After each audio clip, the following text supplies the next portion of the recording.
نحمده ونصلي على رسوله الكريم أما بعد فأعوذ بالله من الشيطان الرجيم بسم الله الرحمن الرحيم وما أرسلناك إلا رحمة للعالمين وقال رسول الله صلى الله عليه وسلم إن الله فضلني على الأنبياء وفضل أمتي على الأمم أو كما قال عليه الصلاة والسلام শ্রদ্ধেয় সভাপতি হযরত উলামায়ে কেরাম, সম্মানিত সুধী সমাজ, আমি আশা করি আপনারা জানেন আজকের এই মুবারক সমাবেশের আয়োজন হয়েছে শানে রসুল শিরোনামে। শানে রেসালত, শানে রেসালত কথার মানেই হইল রাসূলের শান মান মর্যাদা। রাসূল শুধু আমাদের রাসূল নন, আল্লাহ আমাদের রাসূলের আগে দুনিয়াতে আরো অনেক নবী রাসূল পাঠিয়েছে। সমস্ত নবী রাসূলগণকেই আল্লাহ অন্যান্য মুমিন মুসলমান ওলি আউলিয়াদের চেয়েও বিভিন্ন আলাদা মর্যাদা দান করেছে।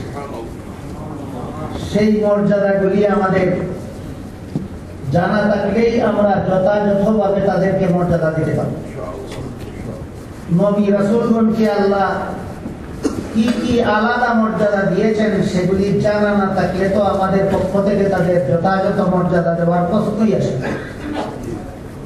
এজন্য শানে রিসালাত প্রসঙ্গে আমাদের স্মরণ রাখা দরকার হযরত আদম আলাইহিস সালাম থেকে নিয়ে মুহাম্মদুর রাসূলুল্লাহ সাল্লাল্লাহু আলাইহি ওয়াসাল্লাম পর্যন্ত আল্লাহ যত নবী রাসূল পাঠিয়েছেন দুনিয়াতে, সমস্ত নবী রাসূলগণকে আলাদা যেসব মর্যাদা দান করেছেন, এর মধ্যে একটা মর্যাদা হলো সমস্ত নবী রাসূলগণ ছিলেন আজীবন নিষ্পাপ। কোন নবী জীবনে কোনদিন গুনাহ করেননি। এটাকে পরিভাষাগতভাবে ইসমতে আম্বিয়া বলা হয়। নবীগণ মাসুম, সমস্ত নবীগণ নিষ্পাপ।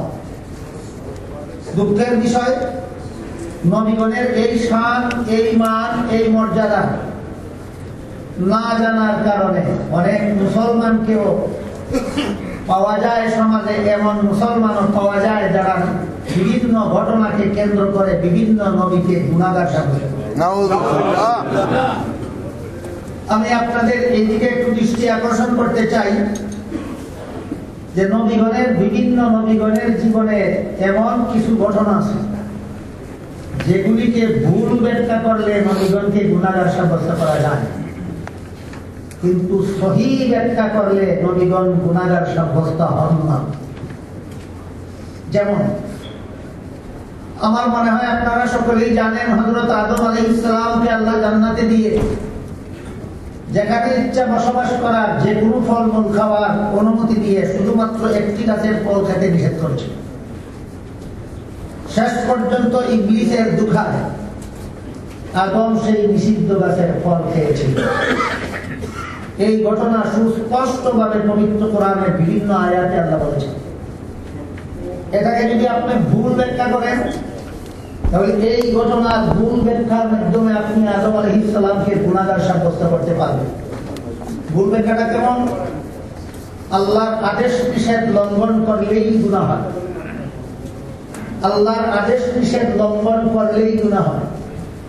সুতরাং আদম যেহেতু আল্লাহর নিষেধ লঙ্ঘন করেছেন, কাজেই এটা আদমের গুনাহ হয়েছে। এটা হলো ভুল ব্যাখ্যা। বুঝে থাকলে একটু দয়া করে বলুন, এই ব্যাখ্যাটা আদম আলাইহিস সালামের ঘটনার সঠিক ব্যাখ্যা না ভুল ব্যাখ্যা? ভুল ব্যাখ্যা। ভুল। তাহলে সঠিক ব্যাখ্যা কোনটা? সঠিক ব্যাখ্যা হলো মানুষের জীবনের কোন কাজের সাথে সওয়াব গুনার সম্পর্ক হয় দুনিয়ার জীবনে, জান্নাতি জীবনে নয়। দুনিয়ার জীবনে মানুষের কোন কাজের দ্বারা সওয়াব হয়, কোন কাজের দ্বারা গুনাহ হয়। জান্নাতি জীবনের কোন কাজে সওয়াব নাই, কোন কাজে গুনাহ নাই। সুতরাং আদম আলাইহিস সালাম নিষিদ্ধ গাছের ফল খেয়েছিলেন দুনিয়ার জীবনে না জান্নাতি জীবনে? জান্নাতি জীবনে।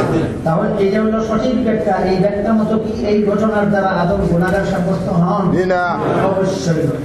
ঠিক তেমনি ভাবে বিভিন্ন নবী রাসূলের জীবনের বিভিন্ন ঘটনা এমন আছে যে ঘটনাগুলিকে আপনি ভুল ব্যাখ্যা করলে তাদেরকে গুনাহগার সাব্যস্ত করতে পারেন, কিন্তু সঠিক ব্যাখ্যা করলে কোন নবীর জীবনের কোন ঘটনার দ্বারা কোন কাজের দ্বারা তারা গুনাহগার সাব্যস্ত হন না।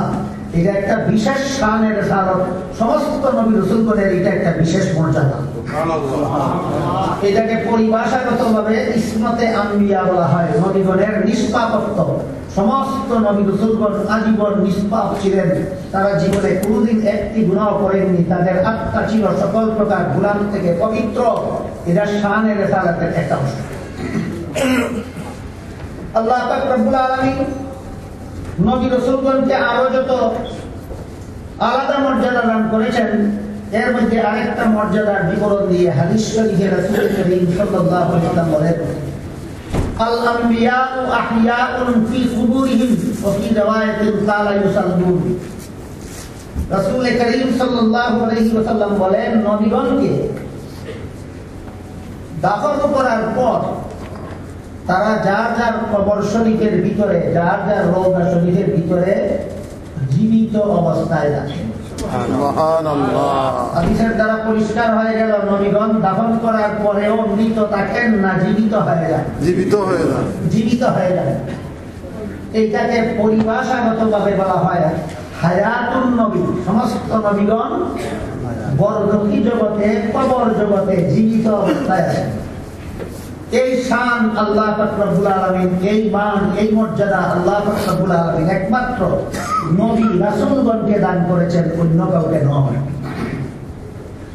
কোন কোন বর্ণনায় উল্লেখ আছে আল্লাহ রাসূল বলেন, নবীগণ যার যার রওজা শরীফের ভিতরে জীবিত অবস্থায় নামাজরত থাকেন। কেন নামাজরত থাকেন? কবর জীবনে যেমন ভাবে জান্নাতি জীবনে কোনো কাজে সওয়াব নাই, কোনো কাজে গুনাহ নাই, তেমনি ভাবে কবর জীবনেও তো কোনো কাজে সওয়াব নাই, কোনো কাজে গুনাহ নাই। কাজেই কবর জীবনে নামাজ না পড়লে যেমন গুনাহ নাই, কবর জীবনে নামাজ পড়লেও তো কোনো সওয়াব নাই। এই সওয়াব নাই কাজটা এই নবী রাসূলগণ কবরে কেন করেন? এই প্রশ্নের জবাব একটু ব্যাখ্যা সাপেক্ষ, সময় সাপেক্ষ, এই জন্য আমি সেই বিস্তারিত জবাবের দিকে যাচ্ছি না। শুধু অতি সংক্ষেপে আপনাদের কৌতূহল নিবারণের জন্য সংক্ষিপ্ত জবাবটা বলে দিচ্ছি। আল্লাহ পাক রব্বুল আলামিনের সাথে নবীগণের যে ঘনিষ্ঠ সম্পর্ক থাকে, এইরকম ঘনিষ্ঠ সম্পর্ক আর কোনো বান্দার থাকে না। এমত অবস্থায় নবী রাসূলগণ আল্লাহর সাথে আলাপরত থাকলে নবীগণের যে আনন্দ অনুভূত হয়, এইরকম আনন্দ আর কোনো কাজের দ্বারা অনুভূত হয় না। সুতরাং নবী রাসূলগণ কবর জগতে নামাজের মাধ্যমে আল্লাহর সাথে আলাপরত থাকেন, শুধু আল্লাহর সাথে আলাপের আনন্দটা উপভোগ করেন। সুবহানাল্লাহ। এই গেল কয়েকটা উদাহরণ। সমস্ত নবী রাসূলগণকে আল্লাহ যে সমস্ত আলাদা মর্যাদা দান করেছেন এই ব্যাপারে। তারপর কথা হলো আমাদের মহানবী মুহাম্মদুর রাসূলুল্লাহ সাল্লাল্লাহু আলাইহি ওয়াসাল্লামকে আল্লাহ শুধু অন্যান্য নবীগণের মতোই আলাদা মর্যাদা দান করেননি।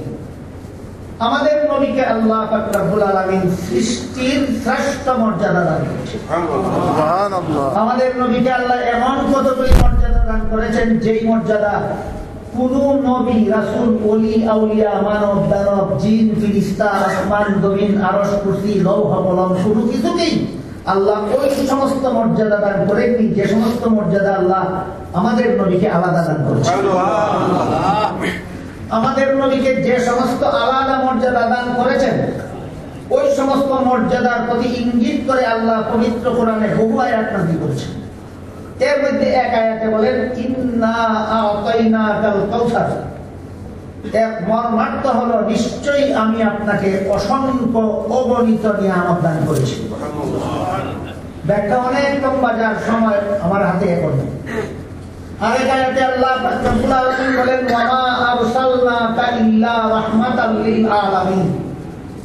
আপনাকে আমি সমস্ত জগৎবাসীর জন্য রহমত বানিয়ে পাঠিয়েছি। সুবহানাল্লাহ। এই মর্যাদা আর কোন নবীর বেলায় আল্লাহ কোরআনের কোন আয়াতে বলেন। সমস্ত জগৎবাসীর জন্য রহমত হওয়ার মর্যাদা রাসূল করিম সাল্লাল্লাহু আলাইহি ওয়াসাল্লাম আর কোন নবীর ব্যাপারে তার হাদিসে বলেননি। একমাত্র আমাদের নবীর ব্যাপারে আল্লাহ পবিত্র কোরআনে বলেন, ওয়ামা আরসালনাকা ইল্লা রাহমাতাল লিল আলামিন। আলামিন সমস্ত জগৎবাসীকে বলা হয়। সমস্ত জগৎবাসীর ভিতরে যেমন ভাবে মানব আছে, দানব আছে, জিন আছে, ফেরেশতা আছে, আসমান আছে, জমিন আছে, পাহাড় পর্বত নদী নালা আছে, যেমন ভাবে সমস্ত জগৎবাসীর ভিতরে গাছপালা আছে, জীবজন্তু আছে, কীট পতঙ্গ আছে, আরশ কুরসি লৌহ কলম আছে, সবগুলিকেই সমস্ত জগৎ বলা হয়। আর আল্লাহ বলেন, এই সমস্তের জন্যই আমি আল্লাহ আপনাকে রহমত বানিয়ে পাঠিয়েছি। সুবহানাল্লাহ। এখানে অবশ্যই আমাদের বোঝার ব্যাপার, গাছপালার জন্য আল্লাহ আমাদের নবীকে কিভাবে রহমত বানাইলেন, পাহাড় পর্বতের জন্য আল্লাহ আমাদের নবীকে কিভাবে রহমত বানাইলেন, আসমান জমিনের জন্য আল্লাহ আমাদের নবীকে কিভাবে রহমত বানাইলেন, এমনকি অমুসলিম নবীর দুশমন বেদিন কাফিরদের জন্য আল্লাহ আমাদের নবীকে কিভাবে রহমত বানাইলেন, মুমিন মুসলমানদের জন্য আল্লাহ আমাদের নবীকে কিভাবে রহমত বানাইলেন, ওলিয়া উলিয়ার জন্য আল্লাহ আমাদের নবীকে কিভাবে রহমত বানাইলেন, সাহাবায়ে কেরামের জন্য আল্লাহ আমাদের নবীকে কিভাবে রহমত বানাইলেন, এমনকি সমস্ত নবী রাসূলগণের জন্য আল্লাহ আমাদের নবীকে কিভাবে রহমত বানাইলেন। অবশ্যই এই সমস্ত কথা দীর্ঘ আলোচনা সাপেক্ষ ব্যাখ্যা সাপেক্ষ ব্যাপার। এর মধ্যে থেকে আমি আজকের মতো শুধু বেদিন কাফির যারা আমাদের নবীকে মানে না তো মানেই না, বরং পাল্টা আমাদের এই রহমতুল লিল আলামিনের বিরুদ্ধে দুশমনী করে, এদের জন্য আল্লাহ আমাদের নবীকে কিভাবে রহমত বানাইলেন এর দুইটা উদাহরণ পেশ করছে। এক নম্বর উদাহরণ হয়তো আপনারা অনেকেই জানেন, আমাদের নবী মুহাম্মদুর রাসূলুল্লাহ সাল্লাল্লাহু আলাইহি ওয়াসাল্লাম 13 বছরের মক্কি জিন্দেগিতে এক পর্যায়ে তাইফবাসীকে ঈমানের দাওয়াত দেওয়ার জন্য, ইসলামের দাওয়াত দেওয়ার জন্য গিয়েছেন। এই ঘটনায় সিরাতুল নবী বিষয়ক কিতাবে পরিষ্কার ভাষায় উল্লেখ আছে, রাসূল করিম সাল্লাল্লাহু আলাইহি ওয়াসাল্লাম তাইফবাসীকে যে ঈমানের দাওয়াত দিলেন, আমি খুব সংক্ষেপে বলছি, তারা ঈমান তো গ্রহণ করলই না, বরং তাইফের বড় বড় নেতৃস্থানীয় লোকেরা, নেতারা, সরদারেরা যুবক ছেলেপেলেদেরকে, মস্তান ছেলেপেলেদেরকে নবীর বিরুদ্ধে লেলিয়ে দিল, বলে দিল যে মক্কা থেকে একটা পাগল এসেছে, পাগলকে নিয়ে আপনারাই বলুন, নেতৃস্থানীয় লোকেরা যদি কারো বিরুদ্ধে এই মস্তানদেরকে লেলিয়ে দেয়, তখন সমাজের অবস্থাটা কি হতে পারে? আমাদের বর্তমান দুনিয়ার অনেক সমাজের অবস্থা এমনই দেখা যায়, যারা স্থানীয় তারা মস্তানদেরকে লেলিয়ে দেয় কোনো নিরীহ মানুষকে নিয়ে ছিনিয়ে খেলা। এটা আজকের নতুন ইতিহাস নয়, এটা আমাদের নবীর জীবনে তাইফের ময়দানে ঘটেছিল। নেতৃস্থানীয় লোকেরা মস্তান ছেলেমেয়েদেরকে আমাদের নবীকে নিয়ে মজা করার জন্য, কৌতুক করার জন্য, মস্তানি করার জন্য লেলিয়ে দিয়েছিল।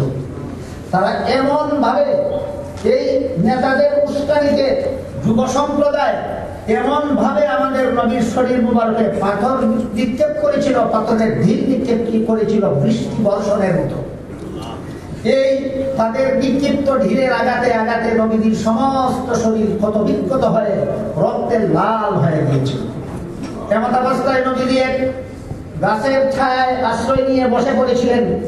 আল্লাহ পাক রব্বুল আলামিন জিবরিল ফেরেশতাকে পাঠিয়ে বললেন, আমার নবীকে বলুন, এই তাইফবাসী আমার নবীর সাথে যে বেয়াদবি করেছে, আমি আল্লাহ তো দেখেছি, তিনি যদি এর প্রতিশোধ চান, তিনি যদি এর বিচার চান, তাহলে আমি তাইফের দুই প্রান্তের দুই পাহাড়কে একত্রিত করে সমস্ত তাইফবাসীকে নিষ্পেষিত করে দেব।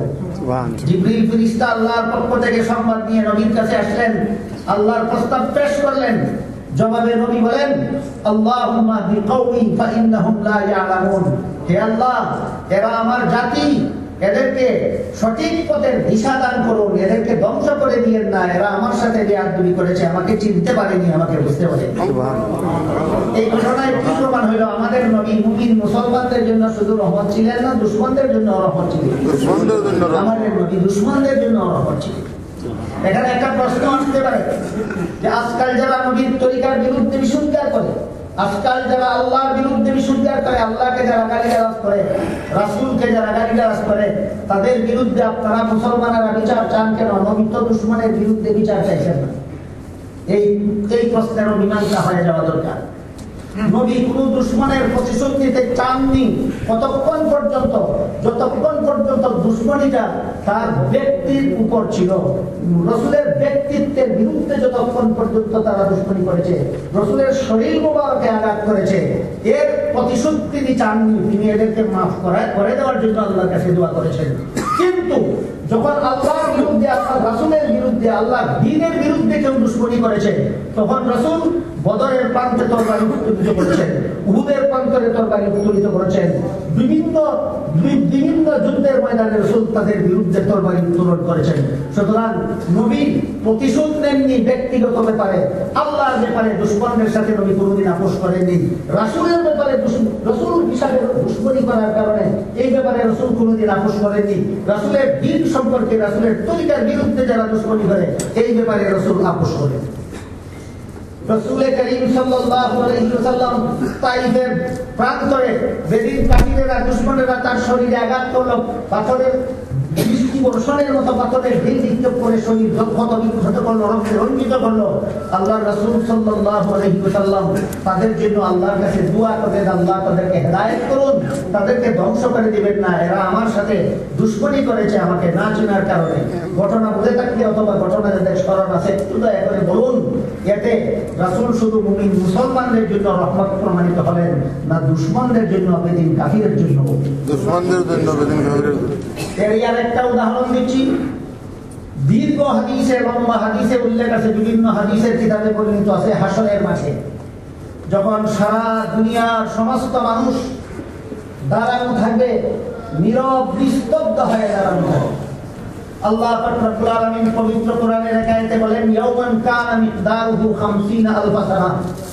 হাসরের মাঠে কতদিন দাঁড়িয়ে থাকতে হবে? 50,000 বছর। এই 50,000 বছর শুধু নীরব নিস্তব্ধ অবস্থায় দাঁড়িয়েই থাকতে হবে, হিসাব নিকাশ শুরুই হবে না।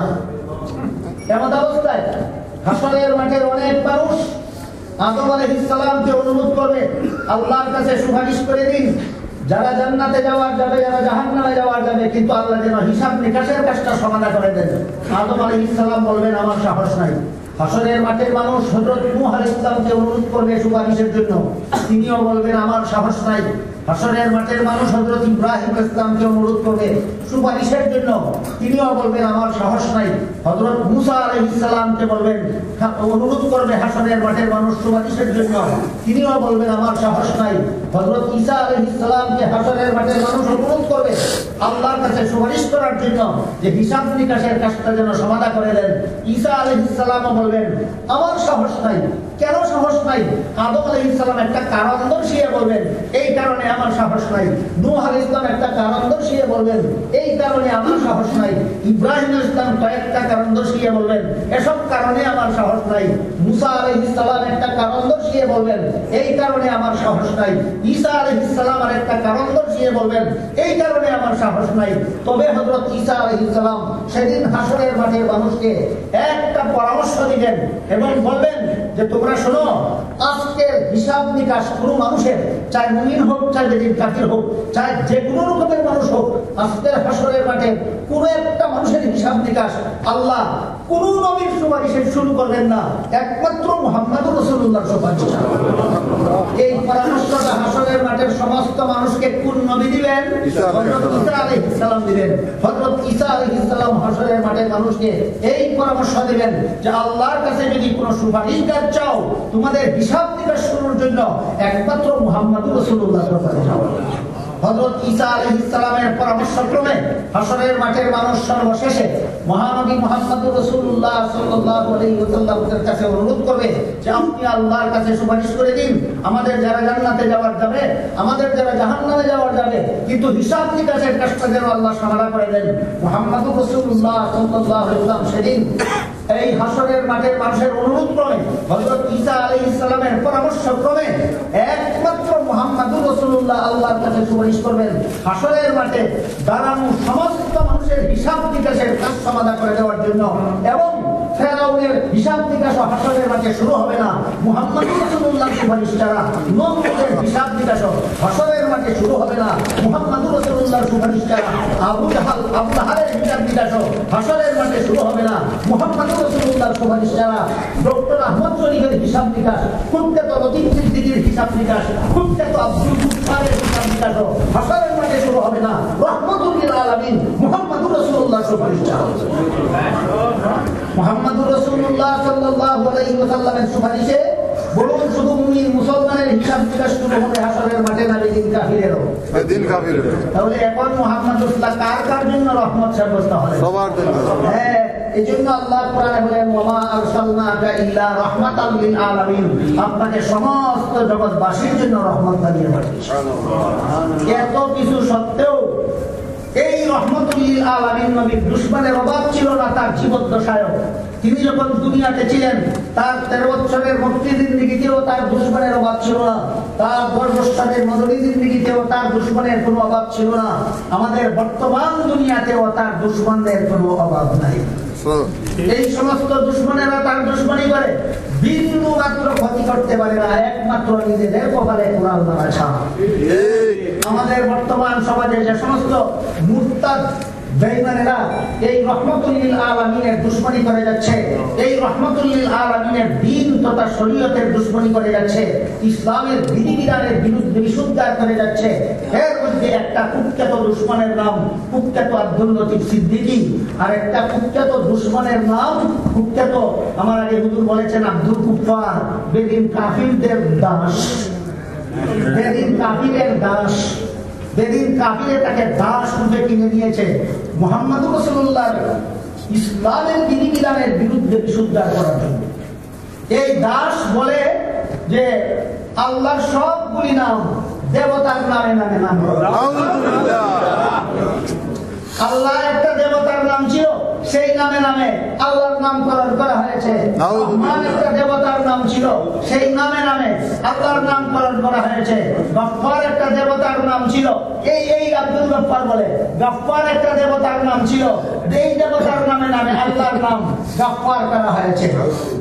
আমি বলতে চাই, তোমার কথা যদি একটু সময়ের জন্য মেনে নেওয়া হয় যে গফফার একটা দেবতার নাম ছিল, তাহলে তোমার নাম তো আব্দুল গফফার, এর অর্থ কি দাঁড়ায়? দেবতার দাস। তাইলে তুই দেবতার দাস, তুই আল্লাহর বান্দা নস।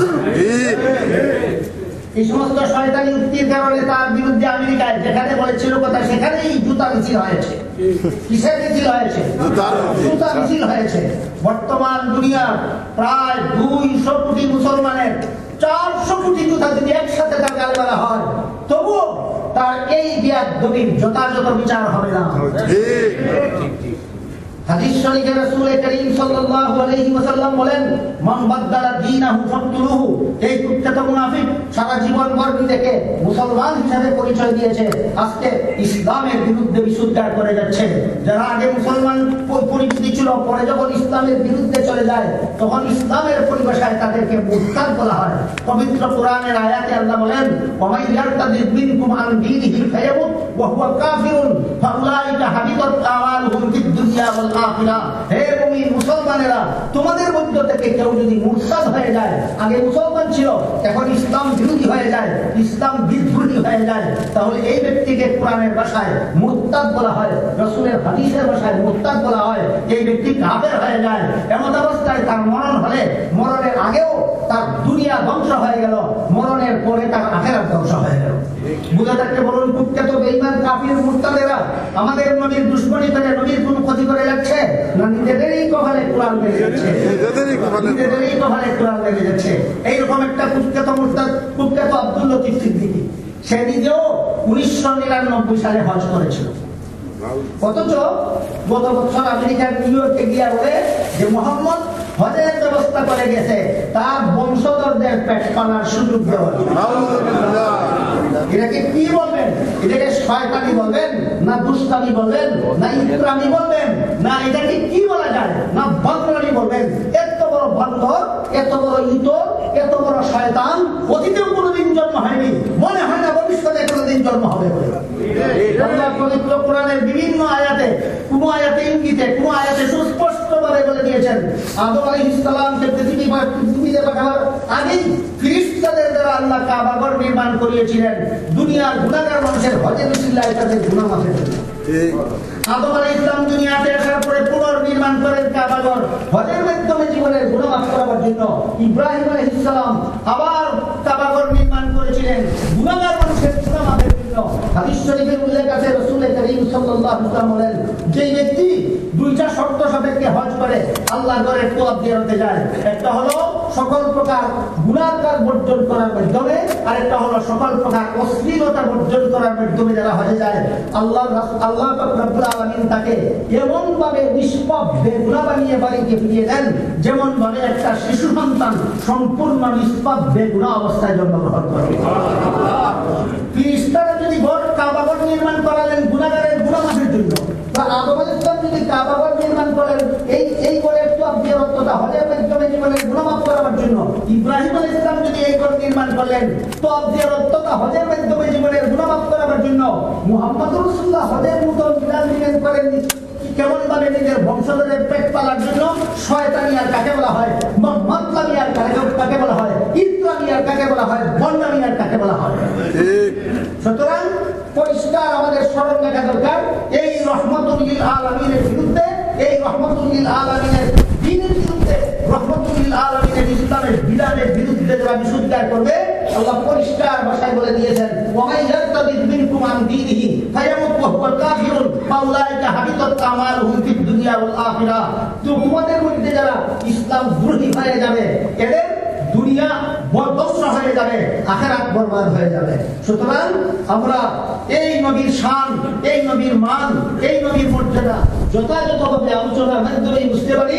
আমরা এই নবীর শান, মান, মর্যাদা বুঝার মাধ্যমে যথাযথভাবে নবীকে মর্যাদা দেওয়ার নামের মাধ্যমে নিজেদের দুনিয়া এবং আখিরাতের জীবনকে সাফল্যমণ্ডিত করার সৌভাগ্য আল্লাহ সবাইকে দান করুন। সুবহান রাব্বিকা রাব্বিল ইজ্জাতি আম্মা ইয়াসিফুন ওয়া সালামুন আলাল মুরসালিন ওয়ালহামদুলিল্লাহি রাব্বিল আলামিন। 10 মিনিট আছে, ঠিক আছে। তোমার বলতেছেন আমার সময় আরো 10 মিনিট আছে, তোমার 10 মিনিটে একটা কথা আপনাদেরকে বলি। এই কুখ্যাত কুফার, এই কুখ্যাত আব্দুল কুফার বলে যে আল্লাহ এক দেবতার নাম ছিল আল্লাহ, এর নামে নামে আল্লাহর নাম রাখা হয়েছে। এক দেবতার নাম ছিল রহমান, এর নামে নামে রহমান নামকরণ করা হয়েছে। অথচ আপনারা হয়তো জানেন, পবিত্র কোরআনের 114 সূরার মধ্যে আল্লাহ একটা সূরা নাযিল করেছেন সূরা রহমান নামে। এই সূরার নামই সূরা রহমান। এই সূরা রহমান আল্লাহ কোন অবস্থার প্রেক্ষিতে নাযিল করেছিলেন, এটাকে তাফসীরের পরিভাষায় শানে নুজুল বলা হয়। সূরা রহমানের শানে নুজুলের উল্লেখ আছে। মুহাম্মদুর রাসূলুল্লাহ সাল্লাল্লাহু আলাইহি ওয়াসাল্লাম যে সমাজে জন্মগ্রহণ করেছিলেন, সেই সমাজের লোকেরা দেবতার পূজা করত, দেবতাকে সেজদা দিত, অসংখ্য অগণিত দেব দেবীর সামনে মাথা নত করত। এমত অবস্থায় মুহাম্মদুর রাসূলুল্লাহ ঘোষণা দিলেন, একমাত্র আল্লাহ ছাড়া আর কাউকে কোনো মানুষ সেজদা করতে পারে না, আর কারো সামনে কোনো মানুষ মাথা নত করতে পারে না। এমত অবস্থায় এই সমস্ত কুরাইশ বংশের মূর্তি পূজারীরা মুহাম্মদুর রাসূলুল্লাহর বিরুদ্ধে দুশমনীতে লিপ্ত হয়ে গেল। এমত অবস্থায় আল্লাহ পাক রব্বুল আলামিন এক আয়াত নাযিল করে বললেন, তোমরা রহমানকে সেজদা করো। এবার তারা প্রশ্ন উত্থাপন করলো, এই মুহাম্মদ এতদিন বলেছে একমাত্র আল্লাহ ছাড়া কাউকে সেজদা করা যাবে না, এখন বলতেছে রহমানকে সেজদা করতে হবে। একবার আল্লাহকে সেজদা করার পরে আবার দেবতাকে সেজদা করলে যদি ঈমান থাকে না, তাহলে একবার আল্লাহকে সেজদা করার পরে আবার রহমানকে সেজদা করলে ঈমান থাকে কিভাবে? রহমানকে তাফসীরের ভিতরে পরিষ্কার লেখা আছে। এরা এই প্রশ্ন কেন করলো? এরা জানতো না যে আল্লাহরই আরেক নাম রহমান। বলুন, শানে নুজুলের ঘটনা মনে রাখলে মূর্তি পূজারীরা মূর্তির পুরো নাম রহমান থাকবে দূরের কথা, রহমান কাকে বলে জানতোই না। রহমান নাম সম্পর্কে তাদের কোনো ধারণাই ছিল না। এই জন্য তারা প্রশ্ন করলো, আমার রহমান, রহমান আবার কে? একবার আল্লাহকে সেজদা করার পর আবার দেবতাকে সেজদা করলে যদি ঈমান থাকে না, তাহলে একবার আল্লাহকে সেজদা করার পর আবার রহমানকে সেজদা করলে ঈমান থাকে কিভাবে? কারণ তারা যেহেতু জানতো না রহমান আল্লাহরই আরেক নাম, সুতরাং রহমানকে সেজদা করা যেই কথা, আল্লাহকে সেজদা করা সেই কথা, এটা তারা না জানার কারণে, রহমান নামের পরিচিতি তাদের মধ্যে না থাকার কারণে রহমান শব্দটাই তারা চিনত না। এই কারণে মূর্তি পূজারীরা প্রশ্ন করেছিল রহমানকে। এই প্রশ্নের জবাবে আল্লাহ সূরা রহমান নাযিল করে শুরু থেকে শেষ পর্যন্ত প্রতিটি আয়াতে আয়াতে শুধু রহমানের পরিচয় দিয়েছিল। আমি দুঃখিত, অতি সংক্ষেপে বলতে হবে আমার, এই সূরার প্রথম আয়াত থেকে শেষ আয়াত পর্যন্ত প্রতিটি আয়াতে আয়াতে আল্লাহ শুধু রহমানের পরিচয় দিয়েছেন বলেই এই সূরাকে আল্লাহ সূরা রহমান নামে নামকরণ করেছে। প্রত্যেকটা আয়াতে আয়াতে আল্লাহ কিভাবে রহমানের পরিচয় দিয়েছেন এর সামান্য একটু আবার দিচ্ছি আপনাদেরকে। এই সূরার প্রথম আয়াতটা একটা শব্দের দ্বারা, উল্লেখযোগ্য একটা শব্দের দ্বারা আয়াত সমাপ্ত। শব্দটা হলো আর রহমান। এরপরে 2 নম্বরের আয়াত হলো আল্লামাল কুরআন। 3 নম্বর আয়াত হলো খালাকাল ইনসান। আর রহমান প্রথম আয়াত, এর অর্থ হলো দয়াল আল্লাহ। আর রহমান প্রথম আয়াত, এর অর্থ দয়াল আল্লাহ। আল্লামাল কুরআন দ্বিতীয় আয়াত, এর অর্থ হলো কুরআন শিক্ষা দিয়েছেন। আর খালাকাল ইনসান 3 নম্বর আয়াত, এর অর্থ হলো মানুষ সৃষ্টি করেছেন। দয়াল আল্লাহ, কুরআন শিক্ষা দিয়েছেন, মানুষ সৃষ্টি করেছেন। প্রথম আয়াতটা যে দয়াল আল্লাহ, এখানে তো একটা শব্দ, এক শব্দ দিয়ে তো কোনো কথা পরিপূর্ণ হয় না। তাইলে এই সূরার প্রথম আয়াতটা কিভাবে এক শব্দ দিয়ে পরিপূর্ণ হলো? এই প্রশ্নের জবাব দিতে গিয়ে মুফাসসিরিনে কেরাম তাফসীরের কিতাবে লিখেছেন যে কোন সেন্টেন্স 2টা ওয়ার্ডের দ্বারা কমপ্লিট হয়। একটা হলো সাবজেক্ট আর একটা হলো প্রেডিকেট। আর রহমান শব্দটাকে আল্লাহ সাবজেক্ট সাব্যস্ত করেছেন।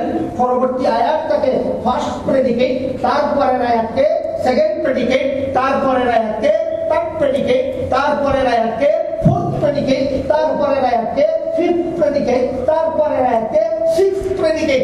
এইভাবে সর্বশেষ আয়াত পর্যন্ত প্রতিটি আয়াতকে এক একটা প্রেডিকেট সাব্যস্ত করে, প্রথম আয়াতটাকে শুধু সাবজেক্ট সাব্যস্ত করে। এই সিস্টেমে, এই পদ্ধতিতে আল্লাহ এই সূরার প্রতিটি আয়াতে আয়াতে শুধুমাত্র রহমানের পরিচয় দিয়েছেন। কেন? এরা রহমান ছিল না, প্রশ্ন করেছিল রহমানকে। এই জন্য আল্লাহ এই পদ্ধতিতে এই সূরার শুরু থেকে শেষ পর্যন্ত প্রতিটি আয়াতে আয়াতে রহমানের পরিচয় দিয়েছেন বলে আল্লাহ সূরার নামকরণ করেছেন সূরা রহমান। বুঝে থাকতে দয়া করে বলুন, মূর্তি পূজারীরা রহমান নামে কোন মূর্তির পূজা করলে দূরের কথা, রহমান শব্দটা অবিচিন্ত। এই গাঞ্জাপুরে কয় কি, এই বলদে কয় কি, এই শয়তানে কয় কি? এই জন্য বলেছি 200 কোটি মুসলমানের 400 কোটি জুতা একসাথে তার গালে মাঝেও তার যথাযথ বিচার হবে না, মুসলমানদের পায়ের জুতার অপমান হবে।